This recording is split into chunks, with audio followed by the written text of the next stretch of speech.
easy modern house tutorial.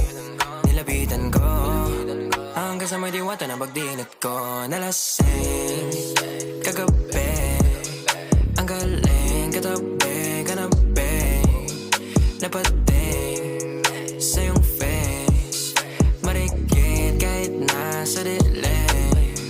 Di ko rin in-expect na ika'y higa sa'king bed. What is this? Can't believe it. Pwede bang mag-extend? Can you stay? Stay. Kitang-kita ko sa iyong mata, pananabik mo sa'king makasama ka. Halik malalasap mo sa bawat tungga. Stay tuned for part 2. Sa'king di